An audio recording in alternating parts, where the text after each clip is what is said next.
Thanks, Jim. My name's Chris. I'm an alcoholic. Patrick, great talk. There's been some just really, really good talks here today.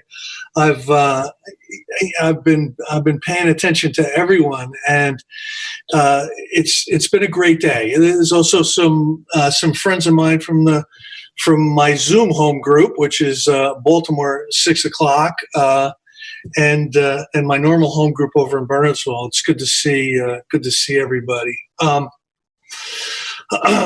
So one of the things that I've noticed today is a lot of the people are talking. You've been assigned a step, but really what you need to do is you need to talk about a lot of the other steps to really get to the heart of that step. And what I've been thinking is, this 12 step is really a way of life. And if you're around long enough, sometimes the numbers are less important than the heart of the step itself. And I'm probably gonna do that myself. Talk about a lot of other steps before I get to step 8. I am an alcoholic. The crazy thing about that is I really didn't know what alcoholism was until I was in Alcoholics Anonymous for a while. Like, if you would have asked me what's alcoholism, I probably would have said, well, that's drinking a lot. But I know a lot of people that drink a lot, and when they want to stop or moderate, they have no problem doing so. A lot of times it doesn't even seem to really affect their lives in any of the ways that it affected me. So I show up in Alcoholics Anonymous, and I get exposed to some people who have a real understanding of alcoholism and the steps. And I learn a little bit more about what alcoholism really is, what I'm really up against. I'm not up against that I drink a lot. I'm up against alcoholism, and that's a whole nother world of hurt. So looking at step 1, I can qualify with one sentence as an alcoholic. There was a time I honestly wanted to separate from alcohol for good and for all, and found I could not do it, no matter how hard I tried, no matter how many promises I made. And when drinking, I had little or no control over the amount I took. As a matter of fact, the last 5 years of my drinking, 4 years of my drinking, if there was alcohol available and I started drinking it, I would drink it to unconsciousness if enough of it was available, just because of that craving. And the more alcohol I had in my body, the more my body wanted more alcohol in my body. It was a brutal, a brutal malady. And that would be bad enough if it wasn't for all the spiritual and mental characteristics of alcoholism that many people here today spoke very eloquently on. I especially liked Anne Marie's talk, and those spiritual and those mental challenges that we have. Alcoholism, is really in our head. The root of alcoholism is in our spirit and our belief systems. And when showing up in Alcoholics Anonymous, if you would have tried to convince me of how much trouble I was really in on day 1, I probably would have walked out of the meeting and killed myself. So there's some grace, there's some mercy in Alcoholics Anonymous.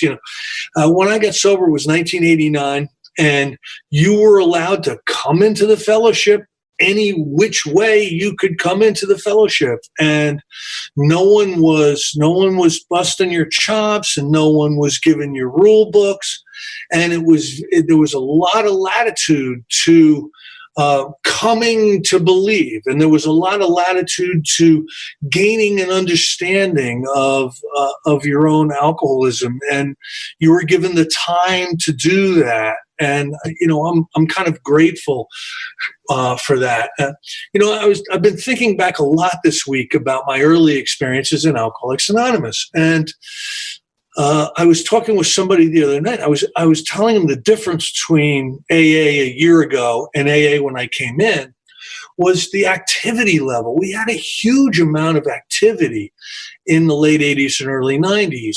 I mean, we grouped up, we would get a crew going, and we'd go to meetings together, and we'd go to the diner afterward, and there was sober softball, and all this stuff. It was like you went from a counterculture of alcoholism and drug addiction, that counterculture where you're kind of underground, to now you're in a culture of the Fellowship of Alcoholics Anonymous, and we were friends, and we dated each other. It was a mess, and it was just crazy.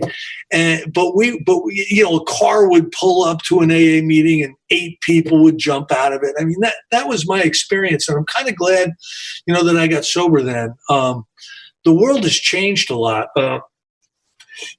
We did more 12-step calls when I first got sober. We did a lot more social activities outside of the rooms of AA than I see happening now. And with COVID and with Zoom world, I'm worried, we're going to even become more isolated. We're going to become electronically isolated from each other. And there was something to be said about the fellowship that I experienced in the early days. I think it kept me sober long enough for me to start to gain an understanding of the 12 and a working knowledge of the 12 steps, which is the recovery program. The fellowship was able to create a sober environment for me. I was very concerned with staying sober in the early days. And, today I'm very concerned about staying recovered. It's just a little bit different.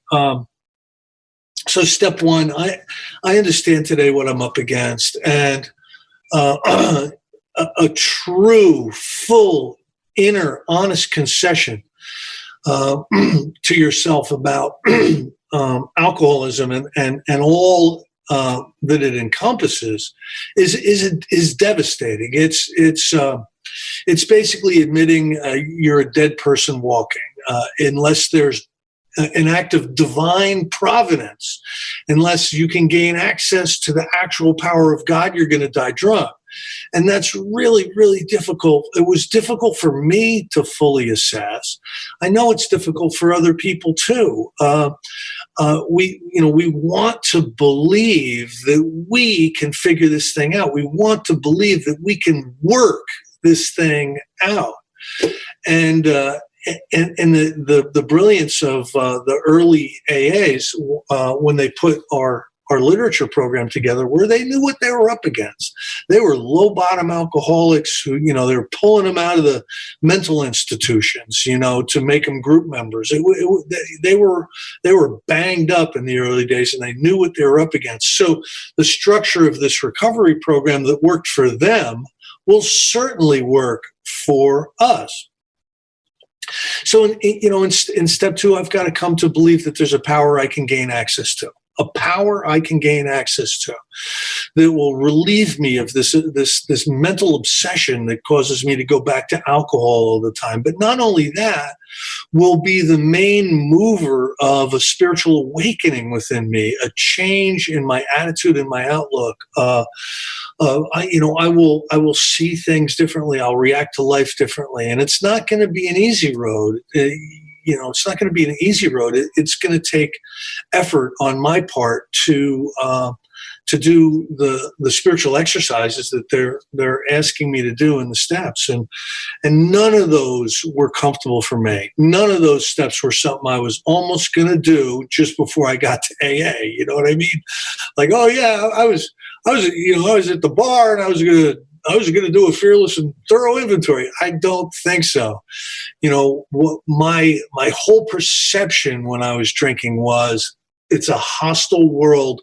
I need to figure out how to deal, and I'm going to have to maneuver, and I'm going to have to connive, and I'm going to have to lie, just to be able to make it in this aggressive, violent world. But the thing is that world was what I made. I made that world around me. Today, I don't believe it's a hostile universe. I don't believe that my life is filled with problems that I've got to work out. I don't believe that today. So these belief systems and this alcoholic, this alcoholic experience that I'm going through is causing a whole lot of turmoil in my life. And how I went down that road, I don't know, but I do know that I went down that road, and it's been a long hike back in the other direction since I got sober. So I've got to believe that there's a power greater than myself that I can gain access to. How do I gain access to that? I gain access to that by making a decision to turn my will and my life over, or to make a decision to keep going with these steps and to broaden and deepen a relationship with this power.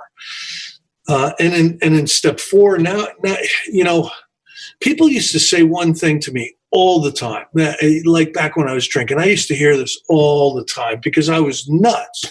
I was a blackout drinker and I was nuts. They would say this to me: "What is wrong with you?" Like I've just parked on their rose bushes, or, I've set their couch on fire with my cigarette because I passed out, or some crazy thing, just really antisocial, insane thing. And, what is wrong with you? And I'd get hit with that. And I'd think to myself, there's nothing wrong with me. What's wrong with you? The problem is that you took offense to my offense. The problem is that you got mad when I did some violent thing to you or your family. And it was just a crazy way of looking at everything. So I come into Alcoholics Anonymous with just mountains of problems. This is going on. You wouldn't believe these people. I remember calling up my sponsor. Phil, they're coming to break my legs. And they're coming for me. I know they are. And he was beautiful. What he would do was he would never engage me in the current drama, because he knew that that's what it was. It was just current drama. He would point me toward the solution. So I'd go to him and I'd say, they're coming. They're coming. They're going to break my legs. And he'd say, oh, well, here's what I'd like you to do. I'd like you to go to a meeting tonight. What? So what he was doing was he was pushing me toward the solution. I wanted answers to all these problems. I wanted to be able to work these things out. But the real issue was my alcoholism and the way I was living and my character defects and the totality of this thing called alcoholism was creating this environment that was just unsustainable for me. It was getting smaller and smaller every day. It was getting more brutal. It was getting more intolerable. It was getting more decadent, and it was getting more physically debilitating. Every day that would go by when I was drinking, it's progressive. It takes you to the grave, and I wasn't very far away from that. So what's wrong with me? When I was first exposed to the 4-step, and the first time I did the 4-step according to the book Alcoholics Anonymous, because I did some crazy version, at like 4 months or 6 months, I did some stab at the 4-step, which was totally uninformed and not based on literature, and it was just a mess. But the first time I approached the 4-step as it's laid out in the book Alcoholics Anonymous, I'm really not understanding why they're asking these specific questions. They don't seem to relate to the problems in my life. That's how far from reality I was. But the things that are the biggest disturbance to my ability to be of use to God and others, the biggest problems are I'm always pissed off. I'm always angry. I mean, my head would come off the pillow, and the first thing I would think about is those bastards. It's like my first thought in the morning, and then I would move into my day.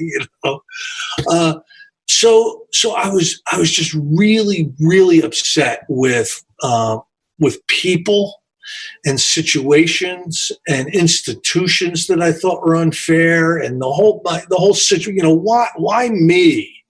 I was always upset. I also had levels of fear, just waves of fear that constantly screwed up my ability to live life. And I didn't recognize it. Okay. From a young age, you would have diagnosed me with childhood anxiety or something. I just didn't feel right. But in my alcoholism, the more I drank, the more that was exacerbated. And when it was called fear, my definition of fear comes from like John Wayne Westerns and James Bond films. Like, right, you're not going to paint me as a fearful person because I'm not a coward. And so I wouldn't have recognized fear as being a debilitating experience. But when I started to go into the inventory, I started to see that really what it was my anxiety, my inability to comfortably fit into this world, without dodging and weaving. And I was so good at dodging and weaving. There would be something that would be really good for me to do, but I'd be uncomfortable with it. So I wouldn't do it, like going to court or something, you know what I mean? Like anything that I saw as uncomfortable, I avoided. And what that is that's the evil and corroding thread of fear. I am afraid of a number of things. It's not going to go my way. It's going to be a disaster. So I'm just going to avoid it. So I'm always pissed off, and I'm always avoiding things that I should be doing that are responsible things to do, like work and put insurance on my car, things. I'm just not going to do it. It's not going to be good. So you're not going to have a successful life with those two things. And then because I'm a human being, I'm attracted to other human beings, and I want to be in a relationship with somebody because it's a deep down instinct that I believe we all have. And so I'm getting involved in these relationships that are nuts. I mean, you would make the mistake of becoming attracted to me, and I would swoop in and cause all kinds of turmoil in your life. I wasn't restraining order guy, but I was pretty darn close to restraining order guy. You know what I mean? And it always would go. It always would go bad. And I'd be heartbroken, one more time, like women always leave me when I need them most, or some crap like that. And when I drove them away, you know what I mean? So I start digging into these inventories, and I start seeing that I've been wrong. I've been wrong about some really important things. And then I share them with my sponsor, and I've always had very compassionate sponsors. I've never had, the kid you're too stupid to do the 4-step kind of sponsor, thank God, or the dictatorial one that wants you to wash their car on Saturdays. I've always had the really, really compassionate type of sponsors who understood, what I was up against, understood me as a human being, and would be grateful for progress and not expect perfection. And so I share this inventory with my sponsor, and multiple inventories after that I would share, and I would get as honest as I absolutely could get about really my misperceptions, the ways I'm seeing things incorrectly really is what I'm coming out of the 5th step with. six, and seven is, I have to come to the understanding that these character defects are a self-help program is not going to cut it. These defects of character are welded into me. It's going to take the power of God really to that's what I'm up against. I'm not just going to be able to change the way I do things, because if I could have done that, I would have done it a long time ago. So I have to become willing to have God remove these defects of character, and then humbly, in an attitude of surrender, I need to ask God to remove these defects of character, the things that I find objectionable, the things that are blocking me off of being of use to you and to others. Now, what I believe today, because I've worked with a lot of people, what I believe today is God will not render us white as snow without our cooperation. That's a great line in the 12 and 12. So the question then would be, if God's not going to render me white as snow without my cooperation, how then shall I cooperate? What's the cooperation going to include? And my belief is the best possible spiritual atmosphere to be in for the removal of these character defects is to become willing to make amends for where these character defects have caused harm to people and institutions. And then jumping ahead, to the next talk, actually go out and make amends to the people and the institutions that these character defects have harmed. And I also believe today that this is a lifetime job. All this stuff is a lifetime job. And I'm saying this from my own experience. I've gone through the steps multiple times, and each time I go through the steps, more is revealed. You know what I mean? There's more to work on. My character defects are like an iceberg. Maybe 20% of the iceberg is above the water and 80% is below. Well, the 20% that's above the water is stuff that you see. You'd recognize those character defects if I was at a party with you or dating you or, going to your home group or whatever. You'd recognize those. But then there's 80% that is basically manifestations of self that are, deeper rooted, types of self-centeredness, types of selfishness, types of just being self-aware and not aware of others. Character defects that are below the horizon that it's at least taken me many, many years, 3 decades to get to where I am now. And folks, where I am now is there's more work to do. You know what I mean? I have no illusions that I'm anywhere close to done with this spiritual work. But the best possible spiritual atmosphere to be in for the relationship that I'm developing with God, for my cooperation with this process, is to become willing to make amends where these defects of character have caused harm. I'm just going to read a little bit. There's not a lot to read here on step 8. But we've just done step 6 and step 7, and it says now we need more action, without which we find faith without works is dead. The early AAs were very much influenced. There's a lot of influence in early AA. There was the Oxford group, which was very powerful. There was some New Thought influence. There was influence from Richard Peabody's The Common Sense of Drinking. Bill Wilson, was a reader and he was a seeker, and he dug into a lot of things.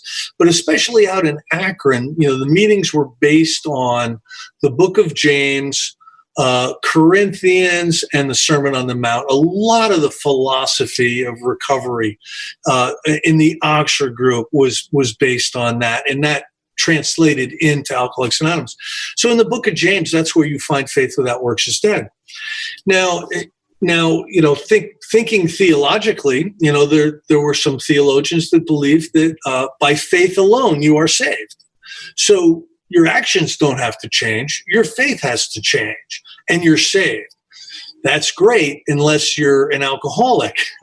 You know what I mean? The early AAs recognized right away that our actions must change, our thinking must change. Absolutely, faith is a key ingredient to this whole thing. But we must become reborn. We must become different people to be able to survive this alcoholism. And so they believe that faith without works is dead. You look at the first 15 years of Alcoholics Anonymous, and they would be at a meeting once a week, and they'd be on the road the other 6 nights.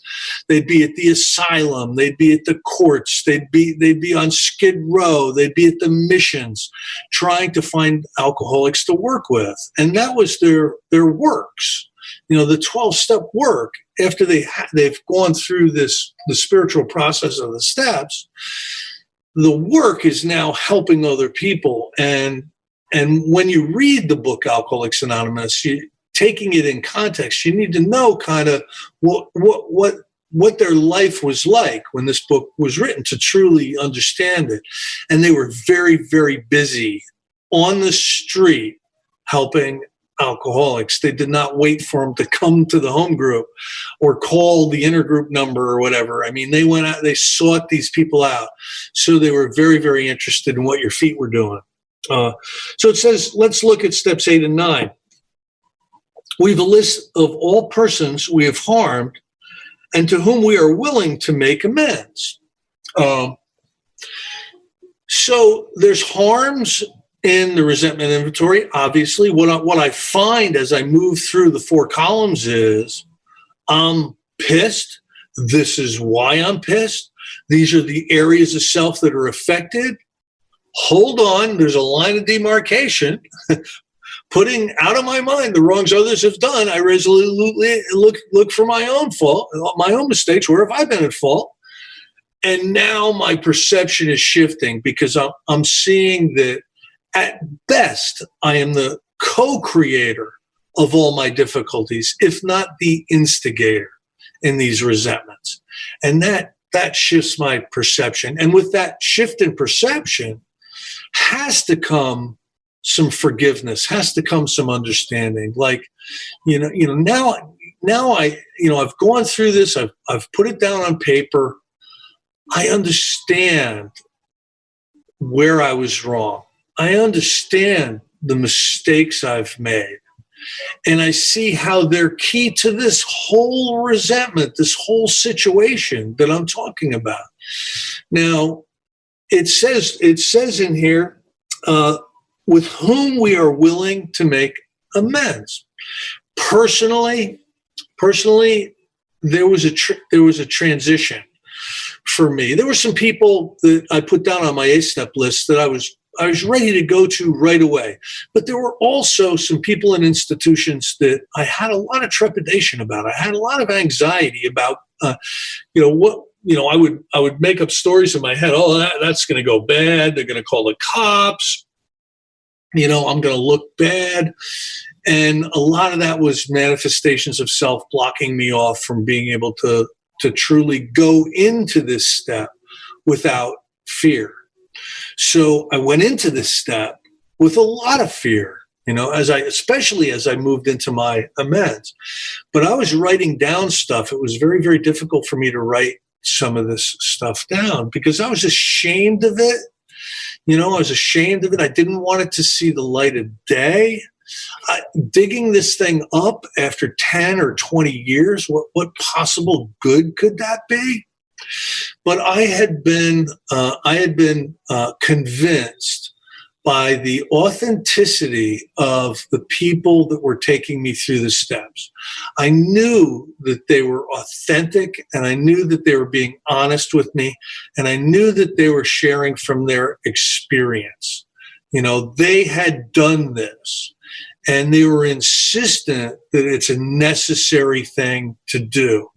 So, reluctance aside, I started putting these lists together. I've maybe done 7 or 8 full-blown amends lists and attacked them. But I believe today to be free of the anxiety, to be free of the guilt, the shame, and the remorse, it's going to take effort. It's not just that I can't just change my mind on that stuff. It's going to take action.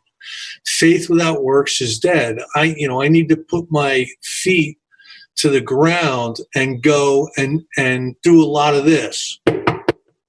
You know what I mean? Like knocking on some doors. It says that we made the list of people that we have harmed when we took inventory. And I believe that's true. Again, in the resentment inventory, looking at the 4th column, that shows me where I was wrong.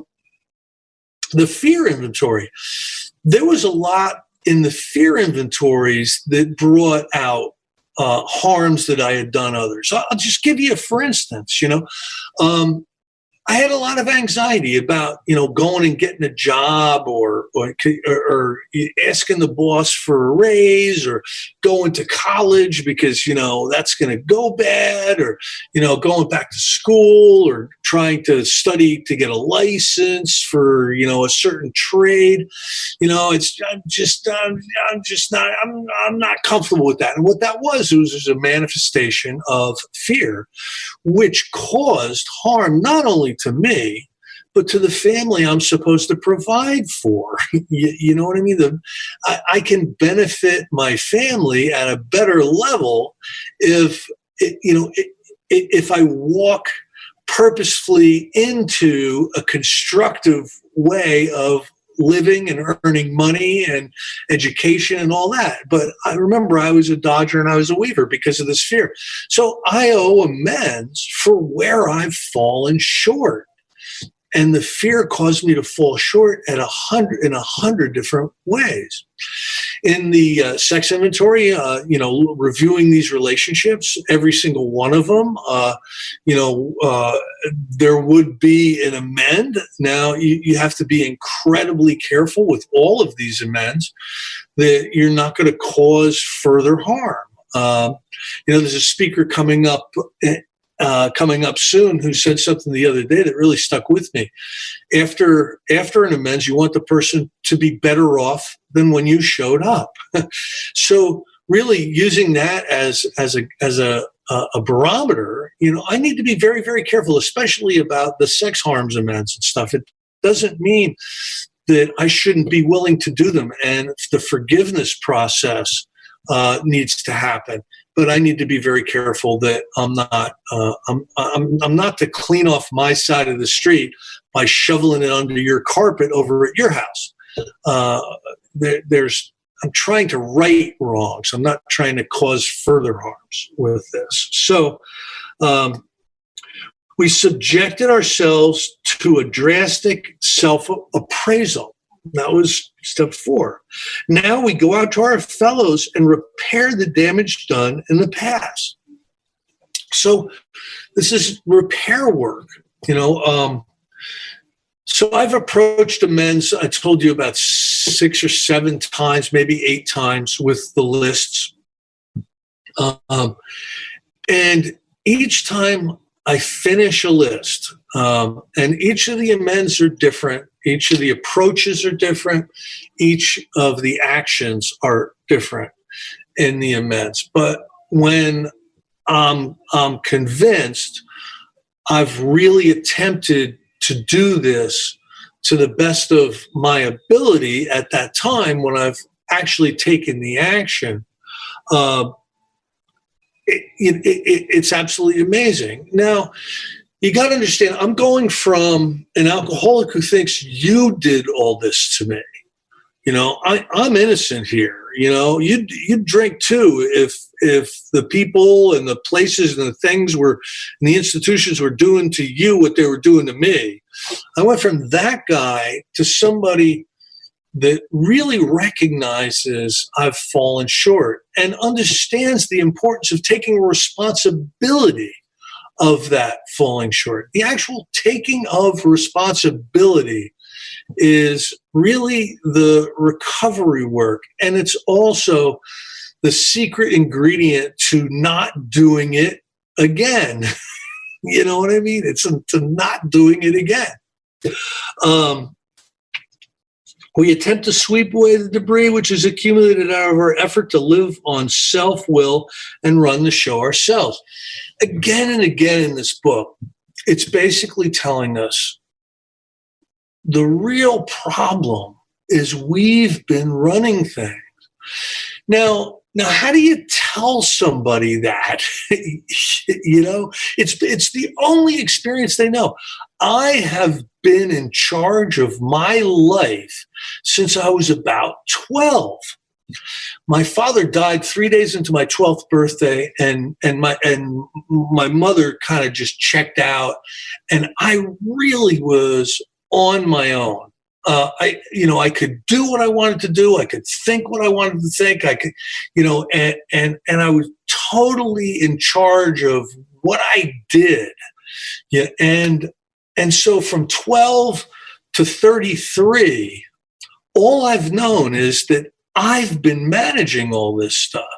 How do you tell me that the main problem is that I'm not looking for spiritual intuition. I'm not looking for guidance from God. I'm not looking to live life along spiritual lines. And that's my problem. I had to come to believe this stuff, and it took time, and it took effort on my part. That, thank God to my early sponsors, that they stuck with me. I was no vision for you, in year one to work with, but it's been a shift in perception. And I believe when you look at step 12, having had a spiritual awakening, I believe that, we're waking up. We're starting to see things as they really are, and not in our deluded, insane, belief systems that we've been stuck with. We're really starting to see things as they really are. And it's an awakening. It really is. It's an awakening. And some of us are really lucky. We get the really awake sponsors, the really compassionate, awake sponsors. And they're just so valuable to us. And that was me. So the debris that is accumulated because I have lived on self-will and run the show myself. So there's debris everywhere. There's harm everywhere. Now I need to understand it. I need to take responsibility for it.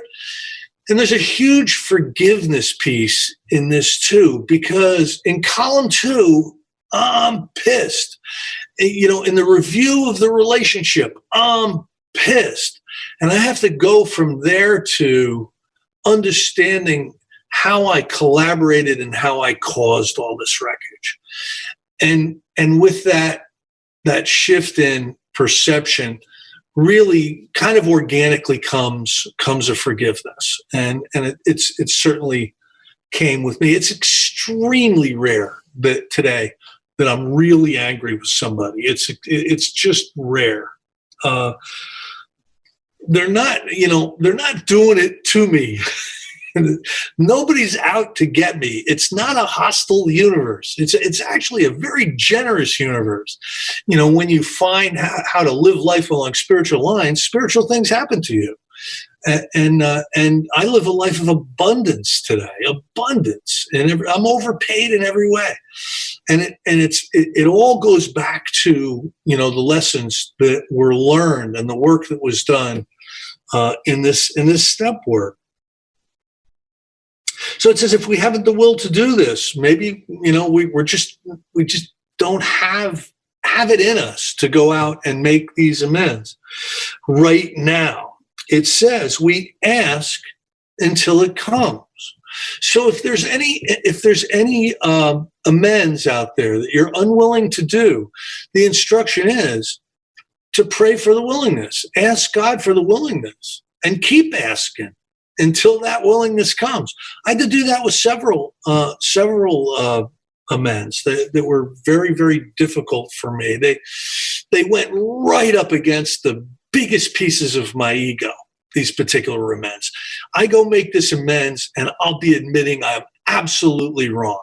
I had to pray for the willingness to do that. There was a couple of amends that I thought I would go to jail for. I had to pray for the willingness to make those as well. And it says 9 times out of 10, you're going to get a generous response. It's more than 9 times out of 10. I had one bad response. I went back to make amends to a boss, and he threw me out of the office. I don't want to talk to you. What are you doing here? What the hell are you doing? Get out of here. And I tried again about 6 months later. Oh, you're back again. Get the hell out of here. So finally, I'm going to get a haircut, and it's a small barbershop, and there's maybe 6 chairs where you got to wait for a chair to open up to get a haircut. And there he is. So I go in he's waiting to get his haircut. He's trapped. And I go over and I sit next to him, and I was able to explain, what I'd like to do and how would he give me the time? And he finally said yes. So even that one example of getting a really bad response worked out well for me. I know everybody's experience is different, and always work, prior to going out and making any amends, always work with somebody who's experienced with this stuff, an experienced sponsor, a sponsor that's actually done these amends. So there's sponsors out there, believe it or not, that have never bothered with this. If you're going to embark on some serious amends, get some serious guidance and experience from somebody who has been down this path. That's always a good thing. It says, remember, it was agreed at the beginning that we'd go to any length for victory over alcohol, and that's in the squiggly font. So when Bill put that squiggly font in there, he meant that this is a very, very important topic. Pay close attention to this sentence. And we did. We became willing to turn our will and our life over to the care of God. We came to believe that there's a process that we can engage in that will give us the power that we lack. If we're powerless, power is the answer. And we become willing to go to these lengths. Some of them aren't easy, and some of them aren't pleasant. But making the commitment to do them is always important. Now, a little bit about my experience 9, 10, 11, and 12. Becoming willing to make these amends and then making them. Really, what it did was it changed the way I felt about the world and my environment. I was always uncomfortable with myself and my environment. After going through these amends, all of a sudden I felt comfortable with people and my environment. So I understand exactly why they're so powerful and why we need to pay attention to these spiritual exercises, because they're the antidote to the various forms of self that's defeated us. They're the antidote to us always trying to be the actor running the whole show. And there's just been some really, really great experiences. There's been some great experiences that I've had, with all these steps. Today I'm really, really grateful to be sober. I'm grateful to be doing Coachella with my friend Jim. It's wonderful. I think we need to get together as often as we can. I don't know about anywhere else in the country, but 99 out of 100 meetings are shut down in New Jersey. They still are. Places, even the places that are willing to let us back in and want us to sign waivers and wear masks, and somebody designated to take your temperature, all kinds of difficult things. And so I know that a Zoom meeting is not the same thing as a in-person meeting, and I'm looking forward to getting back to those in-person meetings. I'm looking forward to getting back to where the newcomers can find us. I'm really looking forward to that, where we can see each other face to face, eye to eye. But this Zoom world has some great benefits. I have been able to spend time with some of my great friends around the country that I maybe see once a year, maybe once every 2 or 3 years.